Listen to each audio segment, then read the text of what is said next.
Te agradezco tu tiempo y si quieres Un placer. arrancamos Adelante, con la charla. Yo creo que adelante. a mí lo que me gustaría empezar es que me cuentes, porque tú estudiaste psicología, Correcto. venías de Fue mi informática, segunda carrera. sí, venías de informática, ¿no? Hiciste un cambio ahí.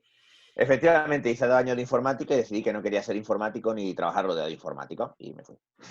Bueno, y pasaste a la psicología, ¿por qué? Sí, sí. Pues porque era mi otra vocación. Para serte completamente sincero, es que era la otra vocación que yo tenía. Yo solo puse 2 carreras cuando hice la selectividad en la solicitud y las puse por orden de nota y en aquel momento pues pedían más nota en informática que en psicología y pensé que lo lógico era decir, bueno, pues voy a poner primero informática, si no me cogen, pues ya haré psicología.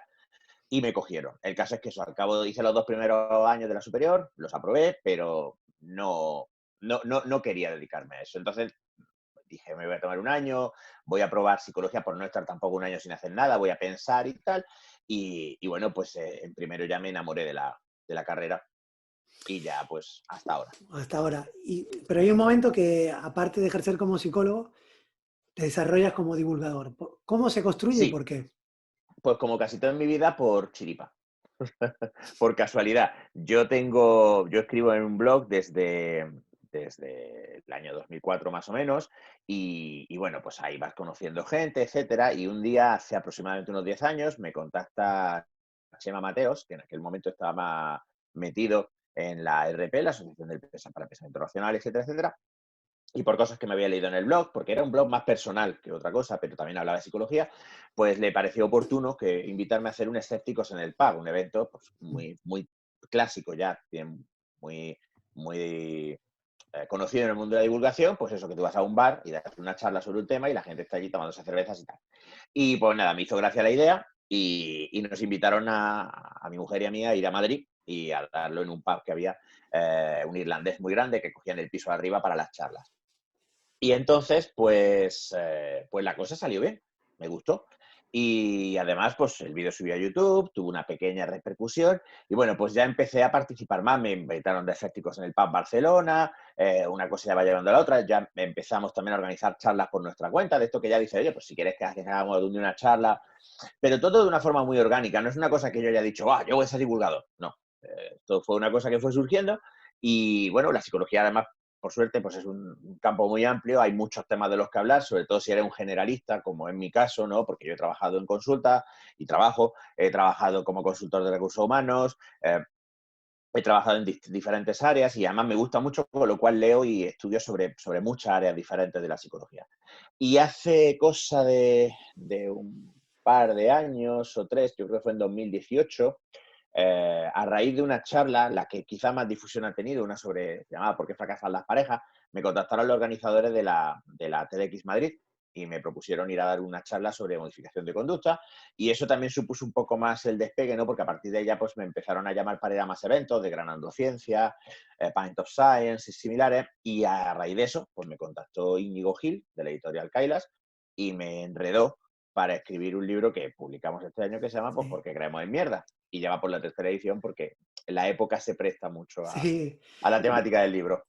Bueno, decías lo de chiripa y se puede ver como chiripa también, pero luego vamos a ver que no lo es, porque tú lo vas a explicar mejor que nadie, que el libro llega justo cuando viene la pandemia y está todo el boom de los negacionistas, etcétera.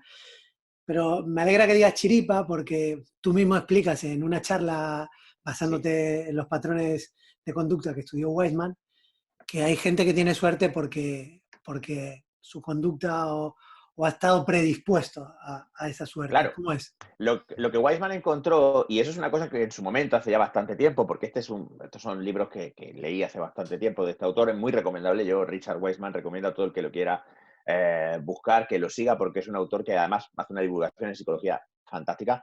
Eh, lo que encontró era que la gente que tiene suerte o que se considera afortunada, porque también esto es una cosa mucho de cómo te percibes tú, pues hacía una serie de cosas. Me hizo gracia porque en aquel momento cuando leí el libro dije, hostia, si esto soy yo.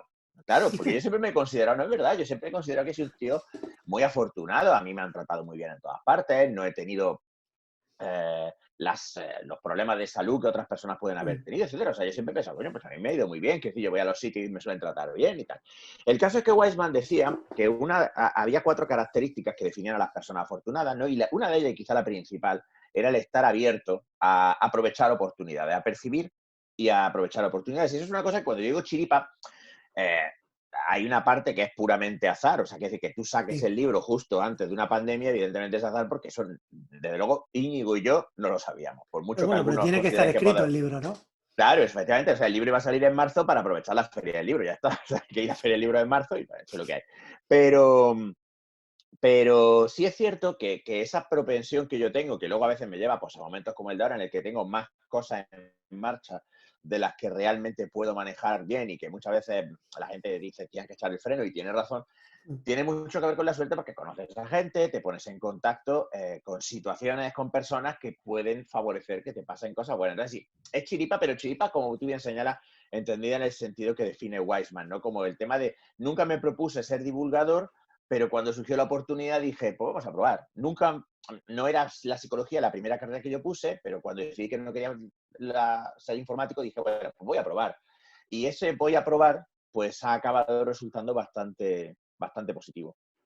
Pero ¿qué decía? ¿Puedes resumir un poquito los pilares de Weisman? Sí, tiro de memoria. El primero y más importante es que las personas afortunadas están más atentas en general, son más perceptivas, están más abiertas a las oportunidades que surgen en el entorno y son más propensas a actuar y a aceptarlas. El segundo pilar tiene mucho que ver con las expectativas autogeneradas, no con la magia del pensamiento positivo ni tontopollazos de estas, sino con que el hecho es que como las personas afortunadas tenemos o generamos expectativas positivas, somos más persistentes, simplemente. Y claro, pues si eres más persistente, es más probable que te salgan las cosas. Así que tampoco tiene más misterio. La tercera tiene que ver con el hecho de que inyectamos variedad en nuestras vidas. O sea, probamos a ir al trabajo por rutas nuevas, buscamos o facilitamos conocer gente nueva, nos ponemos en muchas situaciones que facilitan y maximizan que las cosas salgan bien, que haya buenos acontecimientos en nuestra vida. Y luego lo más importante también, no es lo más importante, pero yo creo que es muy importante, es cómo reelaboras y cómo piensas las cosas Rememoras, ¿no? malas que te pasan. Claro, efectivamente, porque este experimento quizás es súper divertido. El experimento con el que Weisman puso a prueba esta tesis fue pidiendo a las personas que hicieran un experimento en imaginación, que era imaginar que están en un banco haciendo una gestión y entonces ocurre un atraco y ellos están Sí. allí y se dispara un arma y el arma, la bala les alcanza en el hombro, ¿no?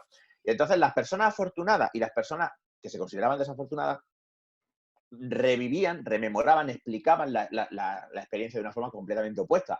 Las personas desafortunadas pensaban en términos de, hostia puta, qué mierda, me tiene que pasar esto a mí, es que voy yo a un banco y hay un atraco, es que voy por la calle y me cae un piano encima, hay una bala, se dispara y me tiene que dar a mí, no puede ser, es que no me pueden pasar más cosas, todo es una puta mierda.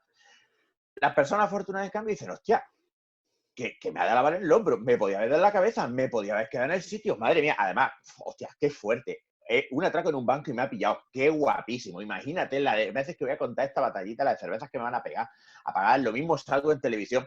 Este tipo de razonamiento refuerza las conductas anteriores, las tres conductas que hemos visto, porque convence a la persona de que en realidad se puede tener un cierto grado de control sobre lo que te pasa. Claro, nunca puedes tener un grado de control concreto. Es decir, pues, o sea, yo hace 4 años perdí a mi padre por un ictus que nadie podía haber visto venir porque mi padre estaba en un estado de salud perfecto y ya está, y eso es una mierda y te jodes. ¿Sabes? A las personas afortunadas les pasan las mismas cosas que a una persona desafortunada. Lo que pasa es que se las ven de una manera diferente y por tanto su conducta se ve afectada de manera diferente. De hecho, una parte que no me dio tiempo a contar, porque claro, la charla La son 10 chiquitita. minutos y da para lo que da, es precisamente 3 minutos, perdón, eran 3 minutos. Joder, Qué sí. estrés, qué estrés. Te lo juro, es mucho peor hacer una charla de 3 minutos que una charla de 1 hora, te lo digo completamente en Sí, serio. ¿no? Sí, sí, porque en una charla de 1 hora, pues tú tienes mucho espacio. Entonces tú dices, bueno, voy a contar esto, tal. Pero claro, ¿cómo comprimes o cómo metes Sintetiza, sí. cosas en 3 minutos y Mm. que tenga sentido? Pues como te decía, una cosa que no me dio tiempo a contar, pero que eso, algún día quiero hacer una charla expandida sobre la suerte, pues ya una charla más de 45 minutos, 1 hora, yo que sé, una cosa así. Es que hice un experimento para poner más a prueba esa tesis. Dice, vale, tenemos estos 4 pilares identificados, vamos a ver si realmente esto luego funciona. Y desarrollé Mm. una cosa que llamaba la School of Luck, la escuela de suerte, en la que reclutó precisamente a esas 400 personas que habían participado en el experimento previo, perdón, no a los 400, sino a los que se consideraban desafortunados, y les estuvo dando una serie de prácticas y estuvieron realizando una serie de cambios en su conducta y tuvo un éxito enorme a la hora de conseguir que estas personas cambiaran su suerte. O sea, estas personas que previamente se consideraban unos desgraciados, pues les cambió la vida. O sea, les cambió la vida a saco y los testimonios son particularmente sorprendentes. Un porcentaje altísimo de estas personas, las que fueron más consistentes a la hora de intentar aplicar estos ejercicios, vieron su suerte modificada, entendido como suerte, que consiguieron modificar su comportamiento y lo describían como un cambio muy positivo en su vida. Me imagino, porque aparte de lo que comentabas de cómo joder, no me sale, cómo recordamos las cosas que nos pasan, ponías los dos ejemplos, ¿no? El de, puta, me tiene que tocar a mí, justo, y el de, bueno, voy a ser un héroe, qué suerte tengo, siempre soy el que más suerte tengo porque me dan el brazo. Eso se traduce en ansiedad, ¿no? En cada decisión del día a día. Tu Correcto, manera de pensar, ¿no? correcto, Está afecta correcto. también a De la hecho, salud, no solo a la suerte. a la salud, los efectos del estrés a largo plazo en la salud son bien conocidos y están muy bien documentados. De hecho, ahí sí recomiendo, hay un libro fantástico que recomiendo de Sapolsky, que es un biólogo, que se llama ¿Por qué las cebras no tienen úlceras? En el que habla sobre el estrés de una perspectiva biológica y fisiológica. Luego tiene otro libro sobre comportamiento, pero eso no lo recomiendo, ahí se columpia mucho. No, no, es verdad, porque se mete en cosas de psicología en las que no controla y, por ejemplo, da por bueno muchas cosas, hallazgos que no se han replicado correctamente y que están en entredicho o que se han descartado. Entonces, por eso, no porque sea ni mucho menos un fraude, sino porque sencillamente pues es un libro en el que no acierta, del mismo modo que en este que te digo del estrés, a mí me parece que lo clava. Mm. Pero es que fíjate, de hecho, una cosa. Precisamente Weisman explica la diferencia entre personas afortunadas y personas desafortunadas en el primer experimento, el que demuestra que las personas afortunadas estamos más receptivos a las oportunidades y tal, precisamente por la ansiedad. Como las personas que se consideran desafortunadas correlaciona que tengan una ansiedad rasgo. A ver, hago una distinción. Ansiedad estado y ansiedad rasgo son dos conceptos en psicología que describen por un lado, la ansiedad rasgo es, por así decirlo, tu nivel base de ansiedad, ¿no? Sí. Lo que para ti sería tu ansiedad normal. Pues hay personas que son más aquí, más tranquilas, menos tranquilas. Y luego está tu ansiedad de estado, que es tu ansiedad en una situación concreta y puntual, ¿vale? Bueno, pues las personas desafortunadas diríamos que tienen una ansiedad rasgo más elevada, o sea, suelen estar más ansiosas. Y eso precisamente perturba su atención y hace que, por ejemplo, estén mucho más enfocadas en una tarea sin ver cosas que pasan a su alrededor que les podrían ayudar en esa tarea. Entonces, como tú bien dices, esa manera de pensar a menudo hace que vivas más a la defensiva, hace que vivas más con una sensación de amenaza y, por tanto, la pérdida de control, la falta de control y la sensación de amenaza hacen que tú estés más ansioso. O sea, que lo que tú dices me parece que es completamente correcto. Bien, bueno, siguiendo con ese tema, que no lo iba a sacar ahora, pero y como la ansiedad, y tú cómo detectas eso y qué comportan, porque tú te dedicas a modificar comportamientos o cuál es la función básica. La función básica de un psicólogo es ayudar a una persona. A ver, hablamos de un psicólogo en una consulta, Sí, evidentemente. O sea, luego ya entiendo que la pregunta va por ahí. sí, claro.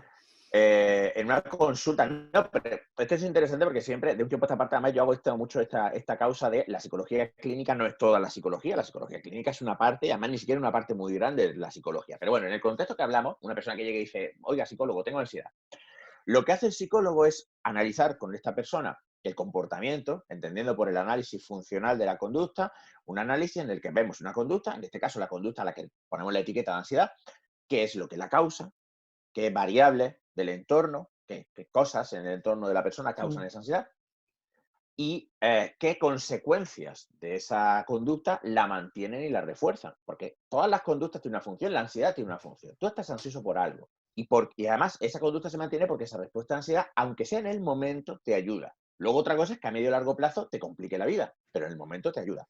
Entonces, lo que nosotros hacemos es enseñar a la gente a entender su conducta para que ellos puedan modificarla. Claro, la meta de un psicólogo yo creo que tiene que ser convertir a la gente en analistas de su propio comportamiento. Es decir, que tú digas, pues yo tengo ansiedad. ¿Por qué? Porque me digo a mí mismo estas cosas en estas situaciones.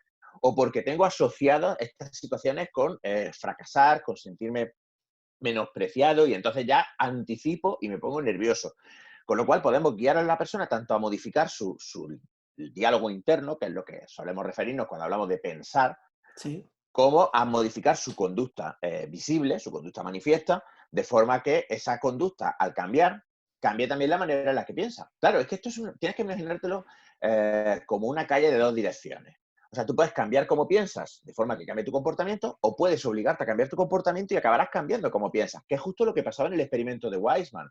Las personas que iban a la escuela de la suerte no se les pedía que cambiaran su forma de pensar, pero acababan cambiando su forma de pensar.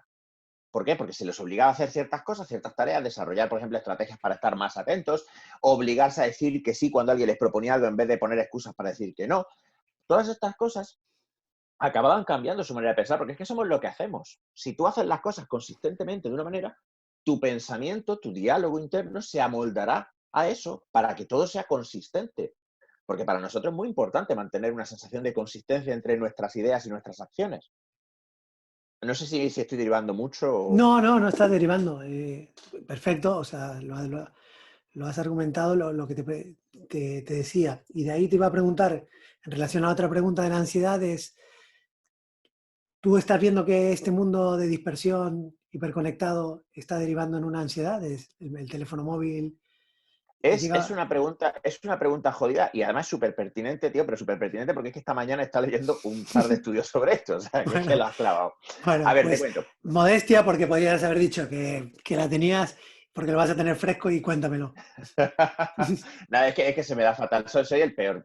Miento muy mal y soy el No, peor. no, pero Hago el peor marketing de la vida. A ver, hay por un lado un cúmulo de evidencia que apunta a que la atención tiene una relación importante con el bienestar, que sería la explicación de por qué, por ejemplo, la meditación se considera una práctica positiva para el bienestar. La meditación es un entrenamiento de la atención, es coger y acostumbrarte a enfocar y a mantener tu atención en un estímulo o en una cosa determinada, una tarea, mm, ¿vale?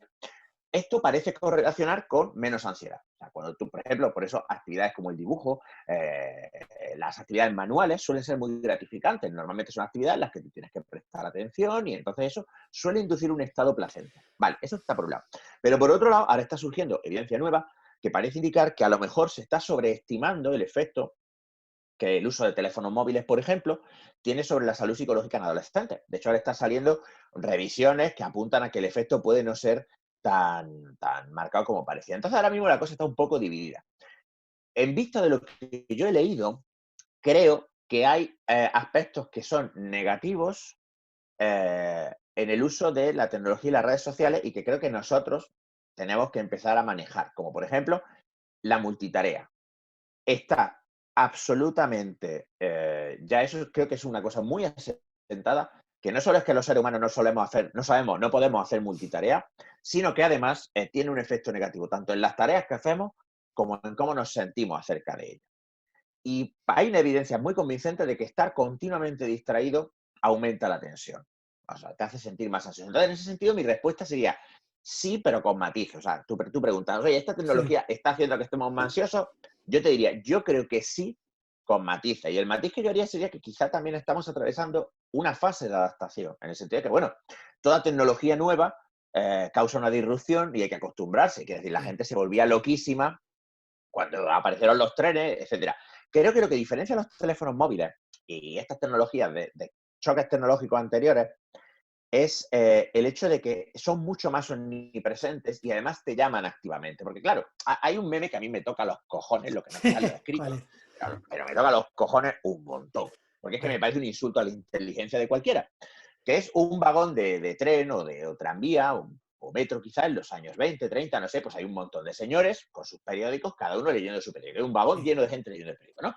Y entonces te ponen la típica polla de, bueno, sí, es que no es verdad que los teléfonos móviles te aíslen porque mira, la gente está... Frena. Primero, el periódico es finito. Es un periódico, tiene un número limitado de páginas, el periódico se acaba. Esto no se acaba.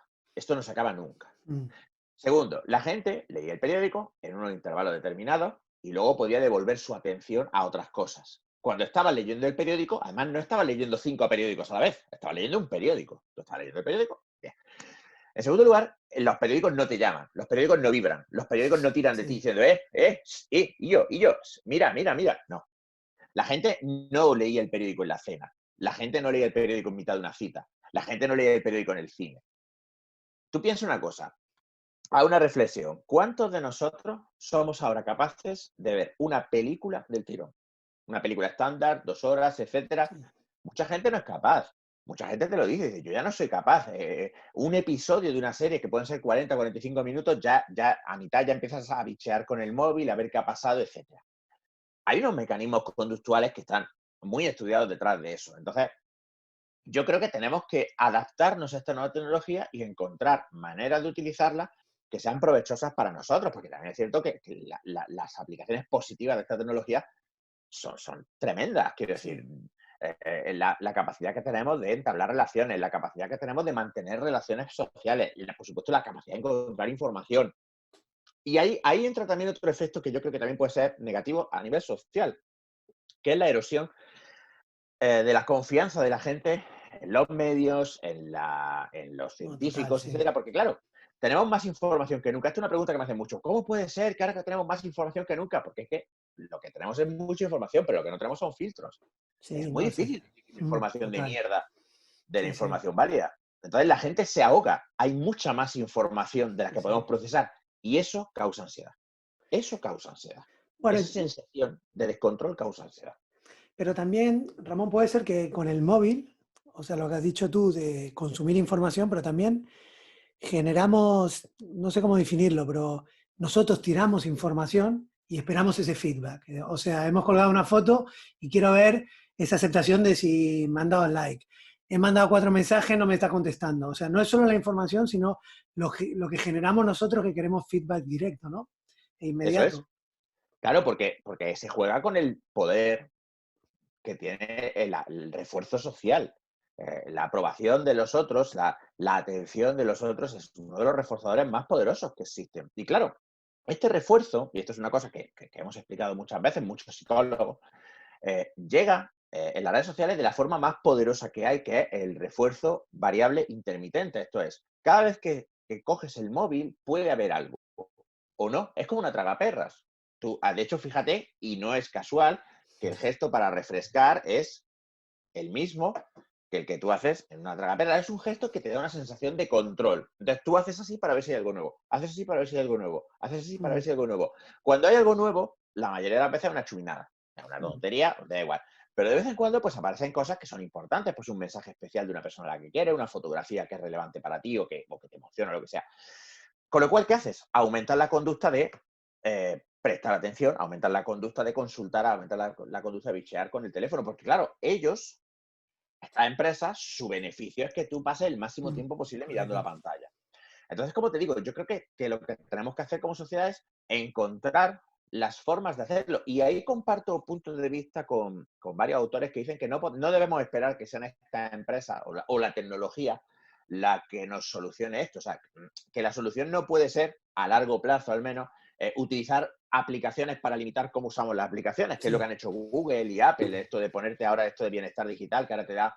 Ojo, que está bien, que está muy bien, que no tiene nada malo. O sea, a mí que voy a una aplicación que te diga aquí, yo llevas 4 horas ya con el móvil hoy, párate, a mí me parece fantástico, no tengo nada malo que decir de eso. Mm. Pero al final la solución tiene que venir con entender por qué lo hacemos y ser capaces de modificar nuestra conducta para hacer un uso más útil para nosotros. O sea, dejar de ser quizá instrumentos del móvil y que el móvil sea un instrumento nuestro.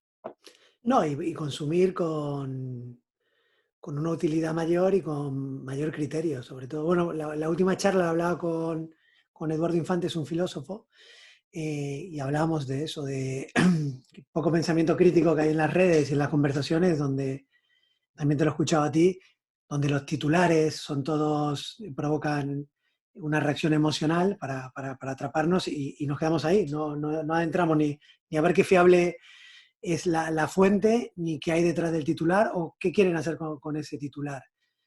¿Qué comporta, o sea, las emociones, qué nos despiertan a nosotros? Las emociones lo que hacen es motivarnos a actuar. Cuando nosotros sentimos una emoción, eso nos mueve a llevar a cabo una conducta. Y resulta que la indignación es una emoción muy potente en redes porque es que la indignación es satisfactoria. O sea, esto te va a sonar quizá un poco contraintuitivo, pero a nosotros nos gusta estar cabreados porque cuando estás cabreado sientes que tienes razón y tener razón es de puta madre. Joder. Entonces, es una de las razones por las que la indignación es tan poderosa en las redes y es tan tan el motor y por lo que los titulares se hacen muchas veces para que sean indignantes. O sea, la palabra me sale en inglés, outrageous, ¿no? O sea, los Sí, titulares, sobre todo en los medios más, ya los panfletos, estos rollos que claro, diario, mierda sí. digital, todo lo que lleve digital en el título es una puta basura. Tú lees los titulares y eso ya no es periodismo, eso ya es conversaciones de mercado, o sea, es asqueroso. Pero porque saben, y aciertan en eso, que provoca una reacción. Fíjate, ¿qué reacción es? Mira esto, y tú se lo Ya, enseñas a todos tus amigos. De hecho, mm, había investigaciones que mostraban que una gran parte de los titulares se comparten sin leer el artículo. Pero es que además hay un tema aquí importante que tiene que ver con lo que decíamos antes de la ansiedad. Es que no podemos verificar toda la información que nos llega, es que es imposible, es que ni con tu mejor intención tú puedes. Porque además la energía necesaria para desmentir un bulo es muy superior a la que cuesta crearlo y compartirlo. sí, sí, Entonces, ¿qué total. pasa?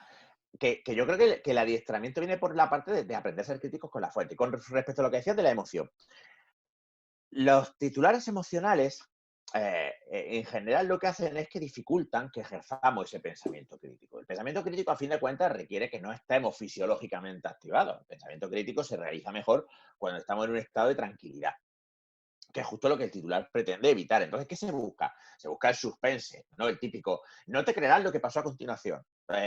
Se busca el titular ofensivo, se busca el titular insultante. Y ojo, muchas veces la gente dice, claro, es que esta gente pone el titular para su audiencia, ¿no? Muchas veces el titular se pone para los del otro lado. Te voy a decir una cosa, yo desde que estoy en redes sociales leo mucho más el ABC, La Razón, El Mundo y periódicos que yo normalmente no tocaría ni con un palo de balear olivos, porque los comparten gente afín Sí, ideológicamente a mí, en plan de, tú te puedes creer la mierda de artículo que han hecho los... O sea, ¿qué coño te manda a ti compartir un artículo de esos tres? ¿Qué necesidad hay?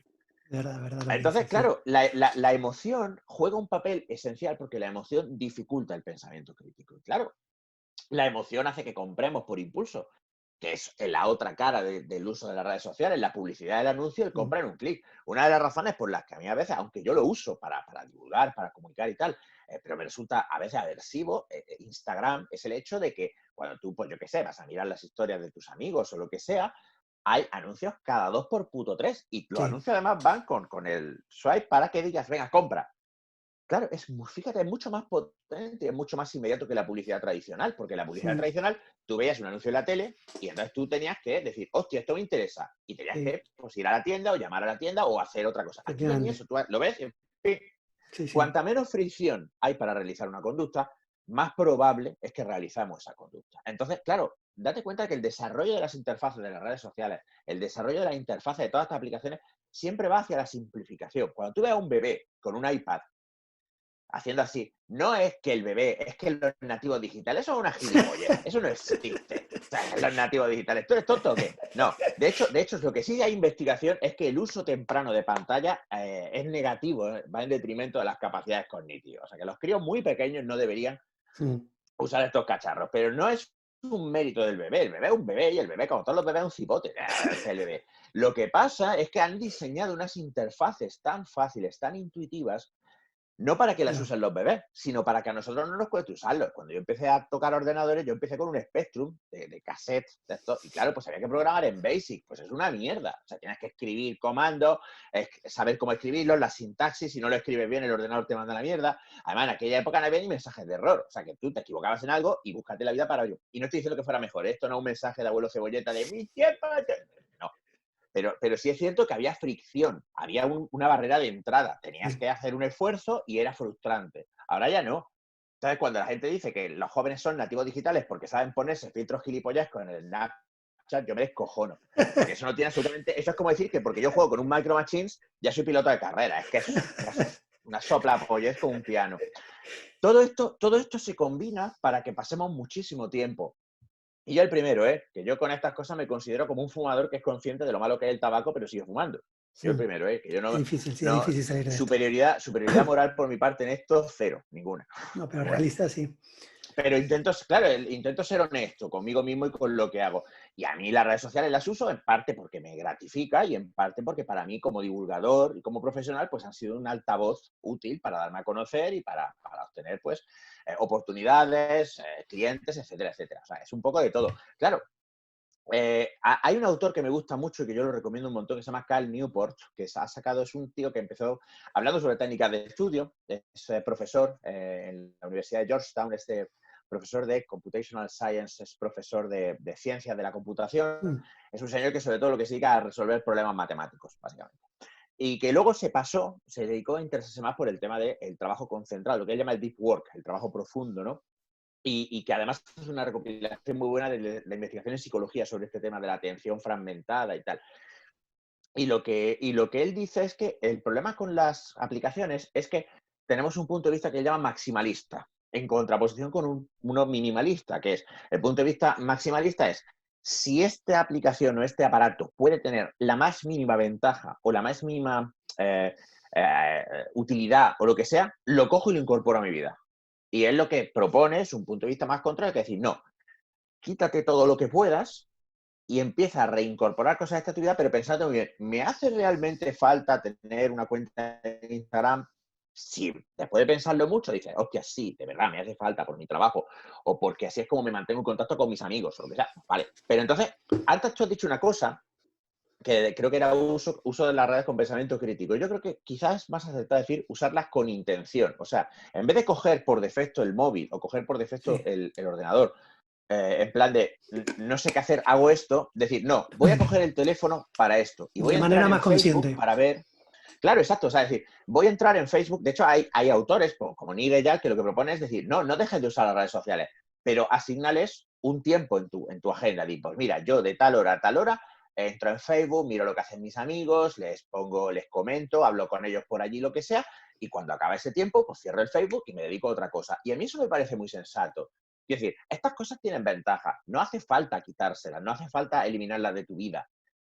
Pero, pero creo que sí debería ser algo que tú decidieras cómo usarlo y para qué usarlo. No que ellos decidan por ti, Sí. sino que tú digas, vale, pues yo voy a usar Twitter para dar a conocer mi trabajo y a Twitter le voy a dedicar, pues como a cualquier actividad del trabajo, del mismo modo que tú en tu trabajo, pues puedes dedicar un tiempo a contestar emails y un tiempo a hacer acción comercial y un tiempo a resolver problemas de tus clientes.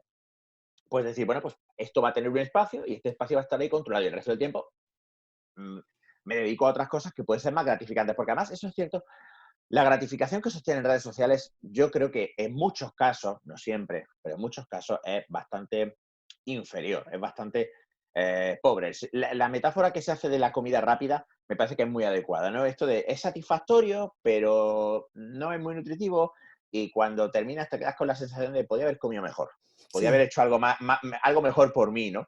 Esto es un poco igual, tú puedes estar una hora ahí dándole al Instagram y cuando terminas, tú no dices, oh, qué guapo, qué hora más sí, guapa me no. pasa en Instagram, qué de puta madre estoy. No, normalmente te queda incluso un poco la sensación de, joder, que perdí el tiempo más miserablemente aquí viendo gilipolleces. Yo creo que usarlas con intención es nuestro desafío, aprender a usarlas de una forma que realmente nos dé lo bueno y nos minimice lo menos bueno. Estoy de acuerdo. Y me lo comentaba una chica con la que hablé, Ana Codorniu. Ella lo enfocaba con una vida más consciente, ¿no? Pararte, ¿realmente me va a aportar algo? ¿Me sirve de algo? Y sobre todo coger hábitos de pararte a pensar. Yo, por ejemplo, me cuesta. Entrando en materia en tu harina más fresca, aparte de lo que leíste, leíste hoy, lo tenías de... Pero vamos, pero así. Perfecto. Hablemos de tu libro y de los sesgos. Venga, Tu blog se llama Sesgo de Confirmación, ahí lo tocas y sí. hay dos cositas. Háblame de sesgo de confirmación y defíneme qué es un sesgo para situarnos. Pues mira, un sesgo es un error sistemático, o sea, es un error predecible. Cuando nosotros decimos que una persona actúa de manera sesgada o que los seres humanos mostramos ciertos sesgos en nuestra forma de procesar la información o en nuestra forma de actuar, lo que estamos diciendo es que en ciertas circunstancias tendemos a comportarnos de una manera que es predecible y equivocada. El sesgo de confirmación y la razón por la que le puse al blog ese nombre es porque es quizá uno de los sesgos más poderosos, más importantes y más sutiles que existen, que es la tendencia que tenemos a buscar solo y a preferir la información que confirma lo que ya creemos y a rechazar y a descartar la información que va en contra de lo que ya creemos. O sea, el sesgo de confirmación es un error de decir, si yo creo esto es porque es verdad. No puede ser de otra manera. Y claro, esto es muy jodido porque nosotros no nos damos cuenta. Por supuesto, nosotros cuando razonamos tendemos a pensar que nuestro razonamiento es sólido. No pensamos, joder, he hecho un argumento y este argumento es una cagada. Rara vez. Entonces, los sesgos son errores sistemáticos, como por ejemplo, pues el error fundamental de atribución, que es la tendencia que tenemos a pensar que la gente hace las cosas por unas razones diferentes de las nuestras. Entonces, por ejemplo, cuando tú haces algo mal, siempre es porque había una circunstancia externa que te empujó a ello, pero tú no eres mala gente. En cambio, cuando alguien hace algo mal, pues porque es un cabrón. Y ya está, y no hay más. En vez de parar a pensar y decir, a ver, si yo he hecho esto malo por estas causas, a lo mejor el otro también las ha hecho por algunas causas similares. Esto es un ejemplo de sesgo. Y estos sesgos lo que determinan es básicamente que cualquier pretensión que podamos tener de que las personas somos racionales es falsa, porque no lo somos. O sea, podemos obligarnos a serlo, podemos intentar serlo, pero la cantidad de sesgos y de la interferencia de la emoción en el razonamiento, pues Sí, aseguran que puede haber, es muy fácil que veamos cosas que no hay, veamos relaciones entre cosas que no existen, ¿no? Por ejemplo, pues las típicas, ¿no? Los amuletos de la suerte. Si llevo estos calzoncillos, apruebo los exámenes. Lávate los calzoncillos, Francisco Manuel, de verdad. Sacar al santo para que llueva. Mi número de la suerte. Este tipo de cosas son asociaciones que una persona hace entre decir, pues una vez llevaba esta braga y aprobé el examen y no había estudiado, entonces dice, vale, pues esto quiere decir que estas bragas pueden ser una causa de mi aprobado. Y además, como nuestra memoria, este es el otro gran factor, como nuestra memoria es maleable, muy maleable, y para empezar, los que más la modificamos somos nosotros mismos. Cada vez que accedemos a un recuerdo, ese recuerdo se vuelve, por así decirlo, se abre a la reescritura. Eso quiere decir también que tendemos a olvidar las cosas que desconfirman. O sea, si yo pienso que llevando estos calzoncillos voy a aprobar el examen, porque una vez aprobé un examen muy difícil con los calzoncillos estos, me voy a olvidar también de todas las veces que llevaba esos calzoncillos en un examen y no aprobé. Es que hay muchísimos, hay catalogados cientos de estos sesgos, ¿no? Aquí ya depende de lo loco que te quieras volver con esto. Por eso yo trato unos poquitos en el libro, los que yo creo que son más importantes, porque una lista completa sería inabarcable. este sesgo Entonces, eso, tú quédate con eso. Un sesgo es un error sistemático, es un error predecible. En esta situación, la gente tiende a hacer esto, que está mal. ¿Y un heurístico? Un heurístico es un atajo, pero a diferencia de los sesgos, no tiene por qué ser un error. Por ejemplo, hay heurísticos como el de disponibilidad, por ejemplo, que dicen que tendemos a pensar que es más relevante la información que nos viene a la cabeza con más facilidad. Esto, en el entorno en el que evolucionamos como especie, tiene sentido. ¿Por qué? Porque en aquella época podía ser una buena estrategia de supervivencia. Claro, ahora, en estos tiempos, es más complicado. Pero muchas veces, por ejemplo, déjame que te ponga otro ejemplo. Imagínate que Sí, tú tienes una idea que es, hay gente que tiene mala pinta y es más probable que sean criminales, ¿vale? Entonces, imagínate que tú vas solo a las 3 de la mañana, estás volviendo de fiesta y vas y de repente ves una persona que viene por tu acera y tiene mala pinta, ¿vale? Lo que tú consideres mala pinta. mm, Eso es cosa tuya. Entonces, tú dices, ¿qué hago? Pues este ejercicio, cuando yo explico los sesgos en clase, este ejercicio lo hago y además los grados en los que yo enseño son grados mayoritariamente femeninos. Entonces, esto es una cosa que a muchas de mis alumnas les ha pasado en el tema de ir solas por la calle y asustarse, sí, etcétera. Entonces, la respuesta mayoritaria es me cambio de acera. Entonces, claro, fíjate, aquí el heurístico entra en acción. Dice, si yo veo una persona que creo que tiene mala pinta y estoy sola y no tengo gente cerca que me pueda ayudar y tal, me cambio de acera o finjo hablar por el móvil o cualquiera de las precauciones que se sí, pueden tomar. Claro, date cuenta de una cosa. Si esta persona no tiene malas intenciones hacia mí, la precaución que yo he tomado no me causa ninguna molestia, ningún perjuicio, no pasa nada. Si esta persona tiene malas intenciones hacia mí, a lo mejor esta precaución me puede salvar. El único escenario que es realmente malo es que yo no tomara la precaución y esa persona fuera chunga.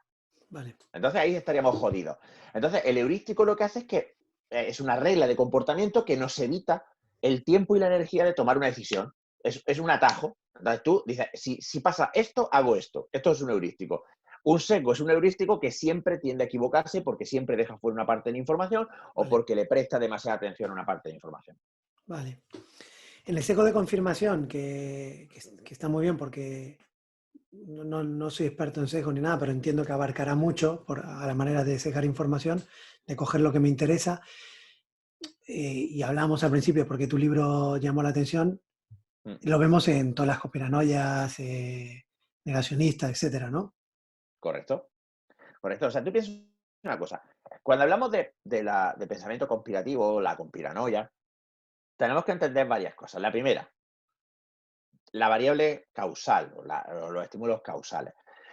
La gente vemos relaciones entre estímulos. Entonces, estas relaciones pueden ser verdaderas o pueden ser falsas. Por ejemplo, tú puedes ver una relación que las personas que fuman tienen más probabilidades de contraer enfermedades pulmonares. Vale. Entonces, claro, ¿cuál es la diferencia entre esto y una correlación absurda? Que esta correlación se pone a prueba y efectivamente se ve que las componentes del tabaco causan esta enfermedad. O sea, primero empiezas con una relación que puede o no haber una relación de causa-efecto Sí. y luego la pone a prueba. Pero claro, también podemos relacionar el número de películas de Nicolas Cage con el calentamiento global. Y podemos llegar a la conclusión de que cuantas más películas hace Nicolas Cage, peor está el tema, ¿no? O más especies de animales se extinguen. También hay gráficas que relacionan la disminución del número de piratas en el Caribe con el calentamiento global. Y entonces podemos decir que la causa del calentamiento global son la falta de piratas. Claro, esto es una chorrada de ejemplo, una chumidad, pero nos viene muy al caso porque, por ejemplo, vamos a hablar de unos negacionistas legendarios, los de las vacunas y el autismo. Sí. Los de las vacunas y el autismo empiezan con un paper que un farsante, un médico farsante llamado Andrew Wakefield, publica en The Lancet, que es la revista médica o una de las revistas médicas más importantes del mundo, en el que él encuentra una correlación entre el aumento del diagnóstico en caso de autismo y las campañas de vacunación. Y especulan que ciertos componentes de las vacunas, dado que además sabemos que algunas vacunas a algunas personas les pueden causar una pequeña reacción o a veces una reacción más grave, claro, es un porcentaje ínfimo, pero bueno, puede pasar, pues que eso puede demostrar un vínculo entre la vacuna y el autismo. Claro, hay explicaciones alternativas. Cuando vemos una relación entre dos cosas, esas dos cosas puede que estén relacionadas y que una sea causa de la otra, que la otra sea causa de la una, o que no tengan relación con los piratas y el calentamiento global. En este caso no la había. Lo que Wakefield en realidad estaba relacionando era que hay más vacunas por un lado y que se diagnostica mejor el autismo por otro. Entonces, ¿qué pasa? Que aquí se juntan varias cosas. Por un lado, hay una relación aparente entre dos cosas. Segundo, la persona que señala esa relación es una persona que es una figura de autoridad, es un médico que publica en una revista prestigiosa. Y en tercer lugar, las personas buscamos muchas veces explicaciones simples a cosas complejas, cuando en realidad la mayoría de fenómenos en el mundo tienen más de una causa. Yo no sé cuál es la causa del autismo. No se sabe, se especula, pero no se sabe. Pero claro, es muy tentador buscar una explicación simplona, como decir, la vacuna. Te digo las vacunas, como te digo la contaminación atmosférica o como te digo cualquier cosa. O ahora, que está de moda criticar el 5G, ¿no? El tema de la onda, por donde funcionan los teléfonos. Entonces, este pensamiento a las personas les sirve para cumplir varias funciones. Por un lado, las personas que tienen este pensamiento se sienten protegidas. Tener este pensamiento hace que tú sientas que estás tomando una precaución, que te estás protegiendo. Pues yo no me voy a vacunar. Y entonces, ¿tú por qué haces eso? Porque tú consideras que te estás cuidando de un riesgo. En segundo lugar, y esto es muy importante, ayer o antes de ayer había un tonto de la polla en Twitter, pero es una fosa séptica Twitter, pero un tonto de los cojones que decía, si el coronavirus mata al 1% de los infectados y la vacuna tiene un 95% de efectividad, entonces es más peligroso ponerse la vacuna que contagiarse el coronavirus. Y es decir, Paco, te metieron muy cerca de la pared muchas veces. No Pero, debían haberte metido cerca de la pared. ¿Por qué? Porque las matemáticas son complicadas. Ese es otro factor. Somos malísimos con los números, porque los números los procesamos emocionalmente. Los números los procesamos. De hecho, Kahneman y Tversky tienen experimentos fabulosos en los que la gente responde a un mismo problema de manera diferente según el orden en el que se presentan los números. Hay un problema que presentan en un experimento en el que hay una situación de una enfermedad, un medicamento que puede salvar a un porcentaje de la población y la gente prefiere aplicar el medicamento o no según cómo se formula la pregunta, con los mismos datos, ¿eh? Con los mismos datos.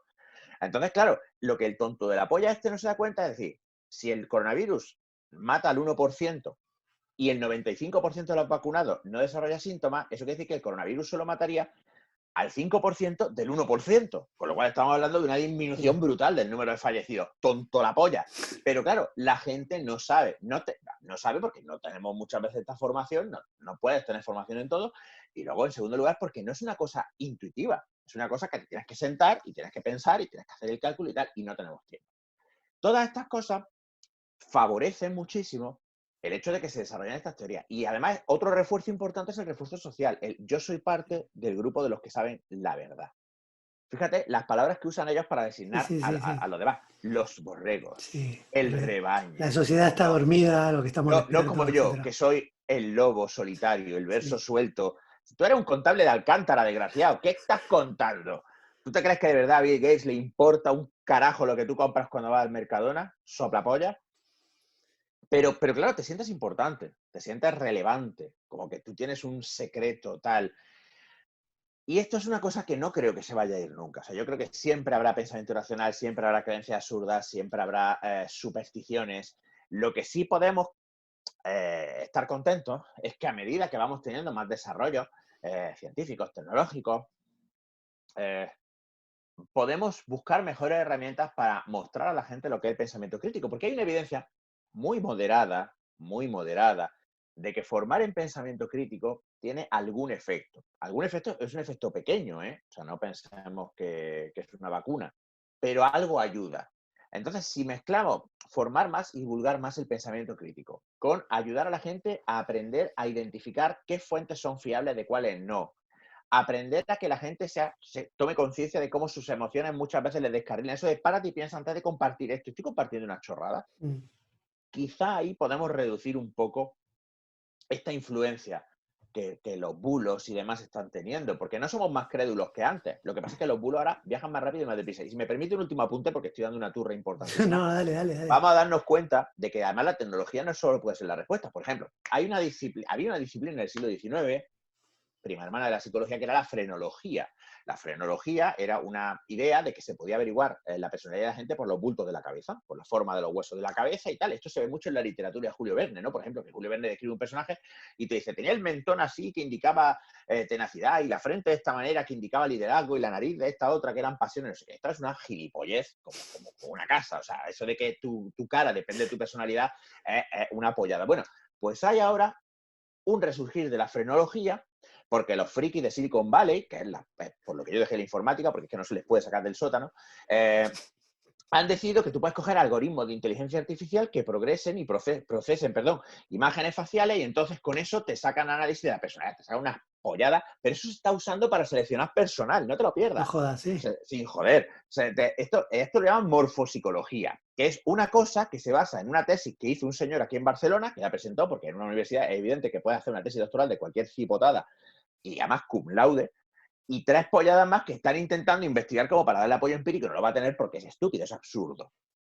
¿Vale? Pero está volviendo, o sea, que es que la tecnología no nos protege, al contrario, a veces la tecnología le da los medios a los mamarrachos para meter su cuña, es como lo cuántico, ahora todas las polladas son cuánticas, todas las gilipolleces son cuánticas, ¿sabes? Esto es cuántico, esto no sé qué, mira, de verdad. No entendía la mecánica cuántica ni el que la inventó, la vas a entender tú. Pero es que mira, lo que has dicho, un par de apuntes.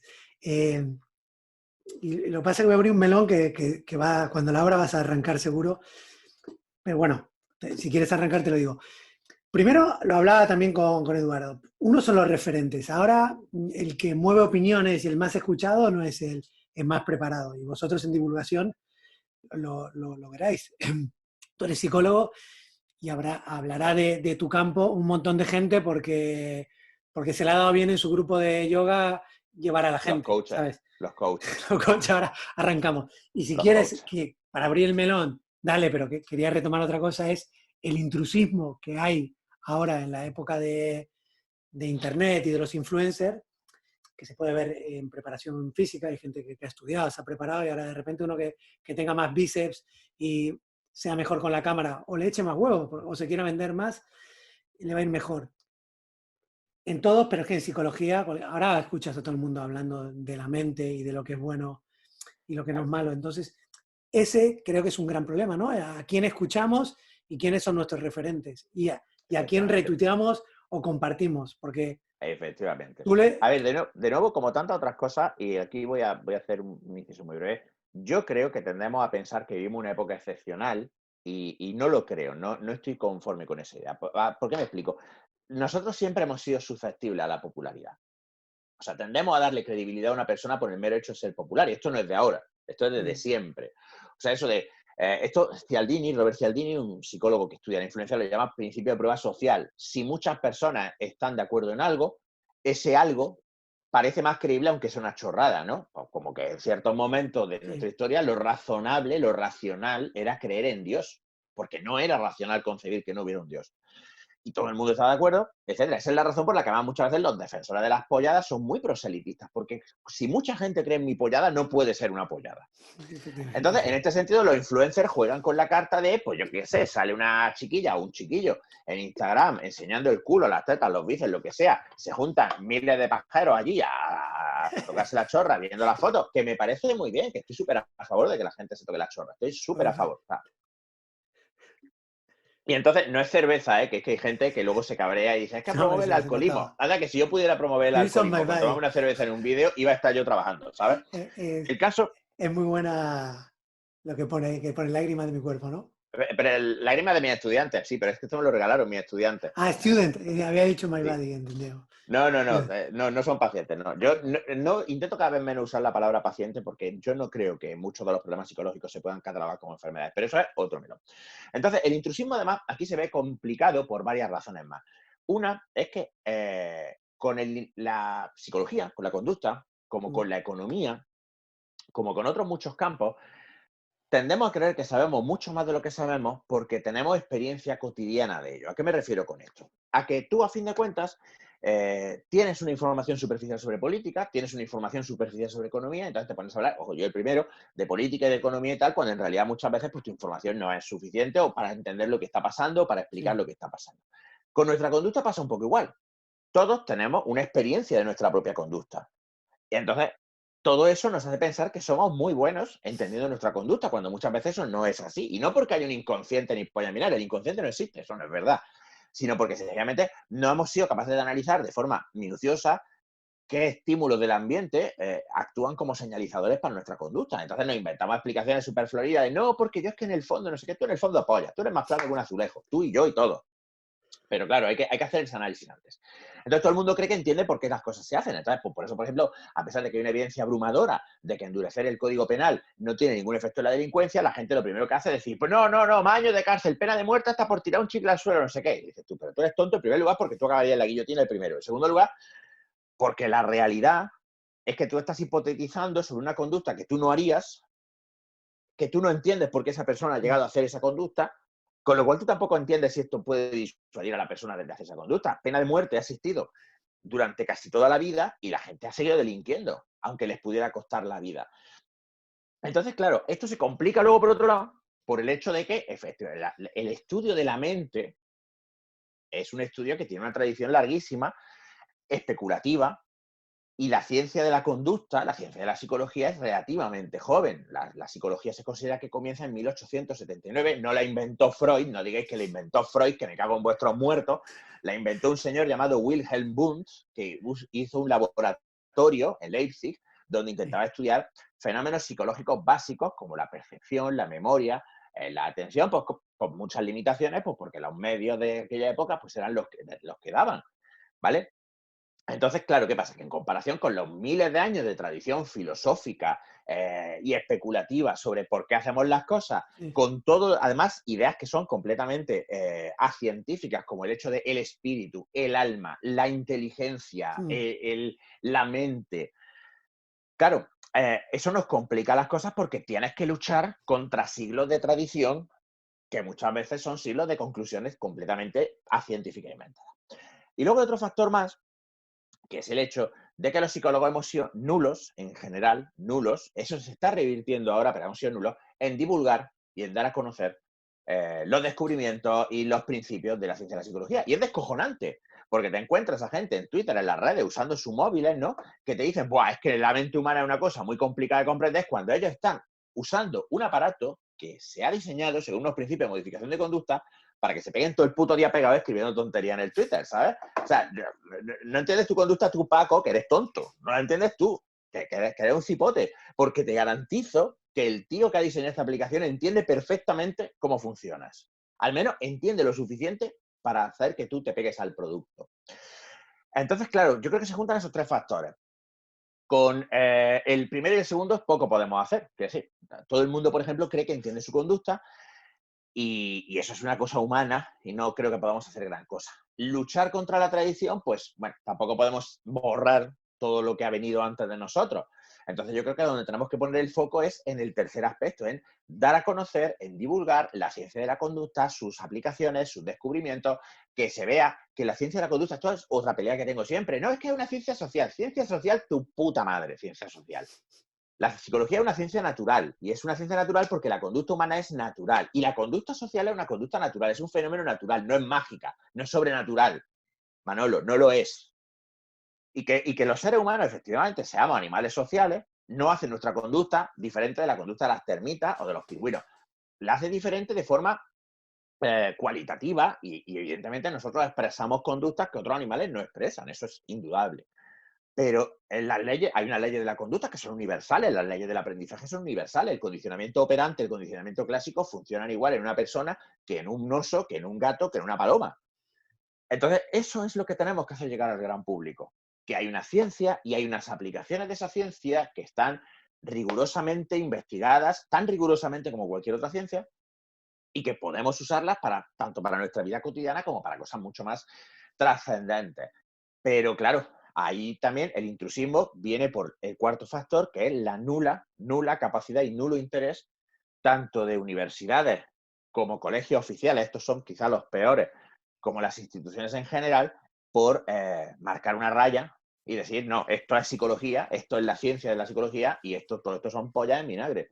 Bien, para no olvidarme de este tema, que lo quería hablar contigo y ir cerrando antes, que te quería preguntar, porque tú, antes de dedicarte a la divulgación, arrancaste con psicología de las organizaciones, ¿no? Y Exacto, más sí, durante bastante vinculado a tiempo capital estuve. humano, recursos humanos. Correcto, durante mucho tiempo, y de hecho he seguido hasta ahora, y de hecho aún de vez en cuando sigo trabajando sobre todo en formación, desarrollo de formación en empresa, lo que pasa es que ya mucho menos. Ese es un ámbito pues, que he ido dejando para enfocarme más en la docencia universitaria y en la consulta y en otras cosas. A mí es algo que me interesa mucho, entonces te quería preguntar, porque es muy amplio, pero ¿en dónde ponías el foco? Y tú que ves, como todos nosotros, ves patrones, pero los tratas de entender, o lo puedes entender quizás mejor que nosotros, ¿qué patrones de bloqueos, de mejoras, de innovación, etcétera, veías en las organizaciones?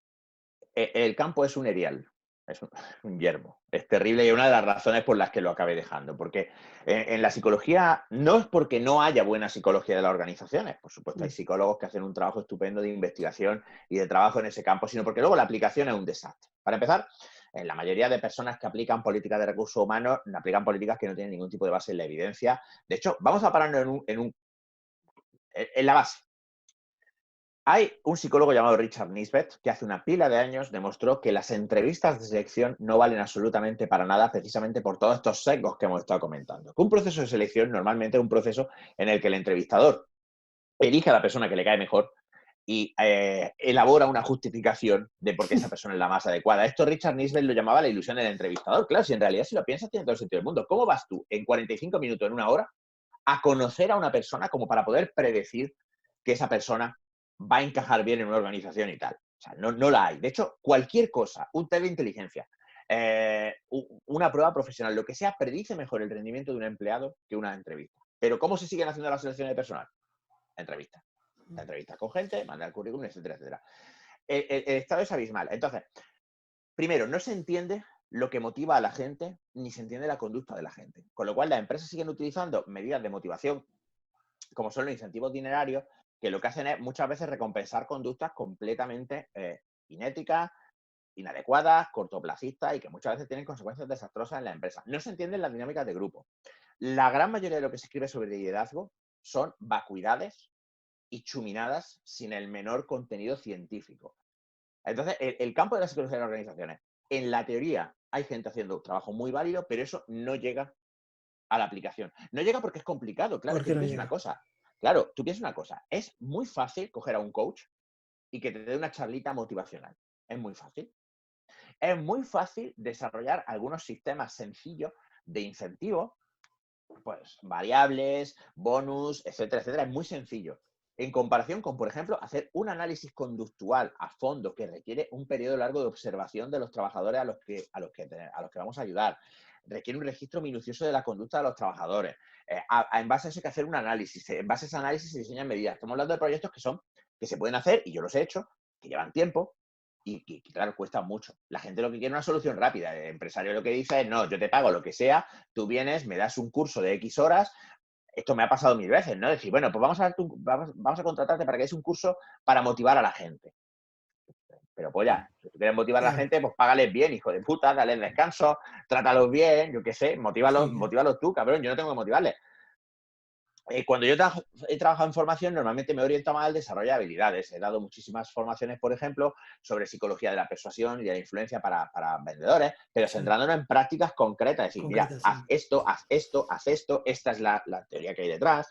Hemos trabajos con líderes, con equipos, con jefes de equipos sobre técnicas efectivas de comunicación, etcétera, para dirigir equipos. Este tipo de cosas ahí sí se hace trabajo, pero falta muchísima visión y no es casual que en la gran mayoría de empresas el departamento de recursos humanos sea muy secundario, porque es que en realidad no es un departamento, no es una función que sea respetada. La gente reconoce que tiene una importancia porque el departamento de recursos humanos también pues, suele ser el que lleva toda la parte de administración del personal, o sea, las nóminas, los sueldos, las vacaciones, todas estas cosas que se tienen que hacer.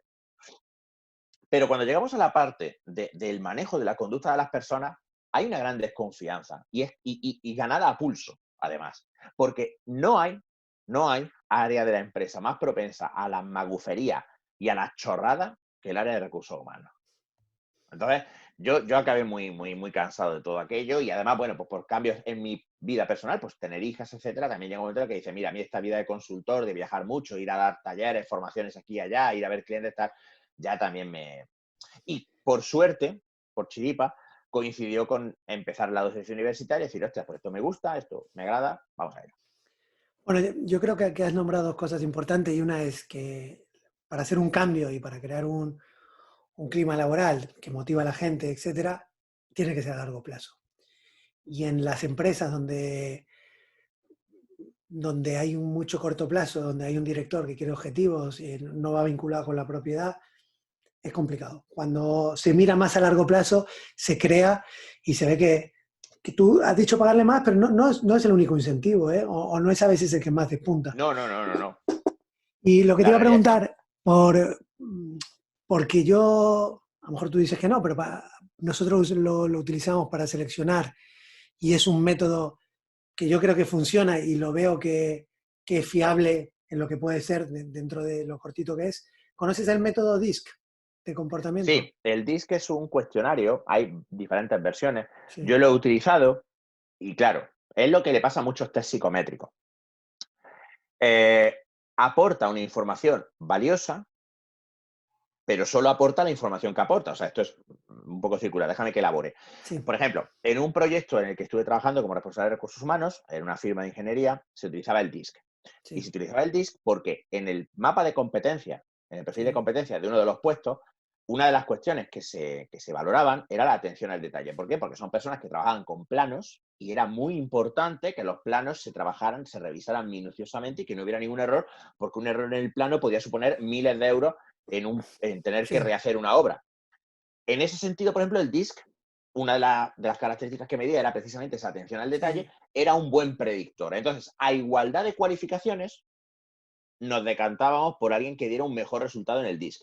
Eso es un uso válido de la herramienta. Lo que pasa es que luego, en base a eso, hay gente que empieza, pues eso, a contar cuentos ya de, bueno, pues con este perfil del DISC te voy a decir hasta Y cómo te gusta no, el café con leche. Y eso sí, no. O no. sea, Pero, la pero sí, herramienta, pero sí es verdad que, por ejemplo, entiendo que en ese puesto sería la C, que es una persona exacto, más de exacto. tareas. A mí me pones ahí y yo, primero que no le voy a prestar la misma atención, pero a las 3 semanas me quiero matar, ¿sabes lo Eso que te es, digo? Entonces yo claro. soy una I Entonces, más tirando a la exacto, I. exacto, Entonces claro, yo creo que exactamente. sí vas a ir más predispuesto a hacer lo que te gusta. Y Y es nosotros, muy... para los jefes de proyecto, buscábamos otros resultados del DISC porque eran perfiles que trataban con clientes, que eran perfiles más comerciales, que eran perfiles más negociadores, y en cambio, para puestos a lo mejor como de lineación, pues tú buscabas a una persona que fuera sobre todo muy atenta al detalle, muy minucioso, y te daba igual si era muy extrovertido o no. Claro, las herramientas son neutras. O sea, una vez que tú tienes una herramienta que tiene buenas cualidades psicométricas, esto es que se ha baremado bien, se ha diseñado bien, de forma rigurosa, esa herramienta se puede usar bien o no. Es como los test de inteligencia. Los test de inteligencia pueden darte mucha información. Pero claro, a veces se utilizan para hacer unas extrapolaciones que no proceden, que no vienen al caso. O sea, las herramientas psicométricas están bien si se utilizan para lo que fueron diseñadas y te limitas a eso. O sea, la información que te da la usas en un contexto.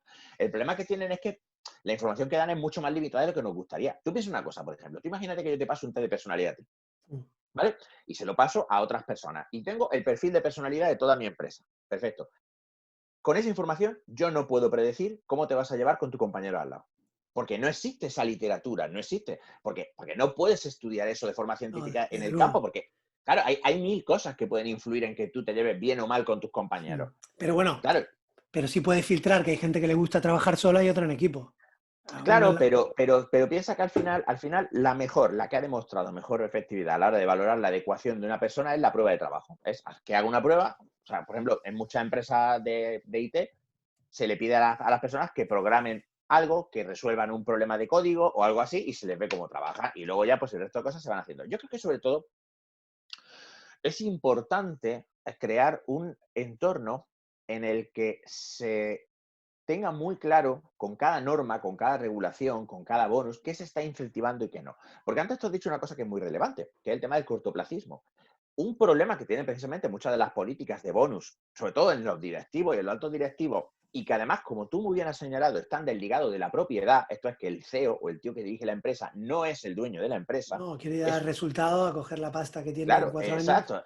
Esto lo llaman la quarter mentality, la mentalidad de trimestre. ¿Por qué? Porque si los bonos se liquidan, los bonus, los variables se liquidan cada 3 meses, pues a ti lo que te importa es cumplir los resultados a 3 meses y entonces ahí vienen muchísimas de estas cosas, como por ejemplo, pues voy a hacer una reducción de plantilla, voy Sí, a pelarme una parte de la masa sí. salarial de mi empresa, la cuenta de resultado a mí se me queda preciosa, yo cobro mi bonus, Y me los voy y el cadáveres, que venga detrás, todos los cadáveres que se van en el camino, ahí está. Y el que ahí venga se quedan. detrás, que arre. ¿Esto es culpa de que el CEO es un cabronazo? A lo mejor. Pero sobre todo es culpa de que tú has creado un sistema que incentiva esto. Hay una historia que es muy interesante sobre cómo los incentivos pueden ser muy perversos. Si te estoy dando mucho la chapa, dímelo, que yo me pongo a No, hablar de estas cosas y no tengo medida. no me gusta eso. Que ocurrió en Londres hace ya varios siglos, en torno a la época del gran incendio, en el que había un problema de salud pública con las ratas. Había muchas ratas y, claro, pues esto era un problema, ¿no? Porque las ratas pues, se comían la comida, a veces podían morder a los niños en las cunas, transmitían enfermedades, en fin, una mierda. Pues el Ayuntamiento de Londres dijo, pues ya está, vamos a coger y vamos a recompensar a la gente por matar ratas. Y entonces lo que hacían era que pagaban a tanto la cola de rata, ¿no? Pero no vas a traer toda la rata muerta, que son unas cazos, pues traes la cola. Y entonces pasaron dos cosas interesantes. La primera es que empezaron a aparecer montones de ratas sin cola por Londres. O sea, que cogían, les cortaban la cola y pasaban. Porque, claro, a ti no te interesa que se acaben las ratas. Claro Pero que te más va. aún, cuando finalmente el ayuntamiento decidió dejar de pagar porque era un disparate y se iban a arruinar, la epidemia se multiplicó. ¿Por qué? Porque había gente muy emprendedora que en los sótanos de sus casas había montado criaderos de ratas para poder cortarles la colita y cobrar recompensas. Cuando se dejó de pagar recompensas, la gente dijo, ¿y ahora qué coño hago con las ratas? Y las soltaron. Con lo cual, Londres acabó teniendo una epidemia de ratas muchísimo mayor porque lo que se había incentivado no eran comportamientos que podían haber ayudado a reducir el número de ratas, sino que se incentivaba el tener muchas ratas sin Mm. cola. Sí, A sí, eso es a lo sí. que yo me refiero con que tú, desde recursos humanos, tienes que pensar muy bien, por ejemplo, si estás incentivando ¿no? una competitividad negativa entre tus equipos, si estás creando un ambiente donde se recompensa o no se recompensa la conducta creativa, o donde se recompensa o no se recompensa el feedback honesto, este tipo de cosas es lo que te tienes que fijar. Sí, Pero muchas veces no se va más allá de, bueno, pues te pongo un variable, te pongo un bonus, o te doy sí. una cena de empresa, o te doy una cesta con jamón y vino, lo que sea, y no se va mucho más allá de eso. Mm. Estoy de acuerdo, totalmente. Ramón, para cerrar, ¿un libro documental que recomiendes?